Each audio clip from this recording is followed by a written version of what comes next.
বাংলাদেশে অবশেষে শুরু হলো এলন মাস্কের স্যাটেলাইট ইন্টারনেট সেবা স্টারলিংক। 5G নিয়ে যেখানে এখনও অনেক বিতর্ক চলছে, সেখানে আকাশভেদ করে আসলো এক নতুন ইন্টারনেট বিপ্লব। Welcome to tech Tungi. আর টেক টুঙ্গি থেকে সাথে আছি আমি ফিয়াল। শুরু করা যাক আজকের ভিডিও। প্রথমে আমরা জানব স্টারলিংক কি। স্টারলিংক হলো স্পেস এক্সের স্যাটেলাইট ইন্টারনেট পরিষেবা। হাজার হাজার স্যাটেলাইট কক্ষপথে ঘুরে পৃথিবীর প্রত্যন্ত এলাকায় হাই স্পিড ইন্টারনেট দেয়। ইতোমধ্যে 50টির বেশি দেশে চালু হয়েছে এই স্টারলিংক। বাংলাদেশে চালু হওয়া 2025 সালে বাংলাদেশে আনুষ্ঠানিকভাবে চালু হলো। ইন্টারনেট সংযোগ সবচেয়ে বেশি ভূগন্তি যেসব এলাকায় গ্রামীণ ও পাহাড়ি অঞ্চল, সেখানে এর চাহিদা সবচেয়ে বেশি হবে। ভারত ও পাকিস্তানের আগে বাংলাদেশে আসা একটি বিশাল অর্জন। দাম ও সাবস্ক্রিপশন।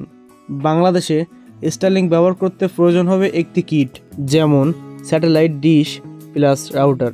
আনুমানিক এটার দাম $450 থেকে $500 পর্যন্ত, যা প্রায় বাংলাদেশি 50 থেকে 55,000 টাকা। এটার মাসিক খরচ 6 থেকে 7,000 টাকা। সুবিধা ও সম্ভাবনা: 1. প্রত্যন্ত অঞ্চলে ইন্টারনেট সংযোগ। 2. ব্যাকআপ নেটওয়ার্ক ডাউন হলে কাজ করবে। 3. অনলাইন শিক্ষা, ফ্রিল্যান্সিং ও ব্যবসায় নতুন সুযোগ। 4. ডিজিটাল বাংলাদেশ ভিশনের সাথে সামঞ্জস্যপূর্ণ। চ্যালেঞ্জ ও প্রশ্ন: 1. দাম এখনও অনেক বেশি। 2. আবহাওয়া খারাপ হলে সিগন্যাল সমস্যার সম্ভাবনা। 3. আমাদের বর্তমান ব্রডব্যান্ড প্রোভাইডারদের সাথে প্রতিযোগিতা। 4. সরকারি নীতিমালা ও ট্যাক্স কেমন হবে, এটা এখনও প্রশ্ন।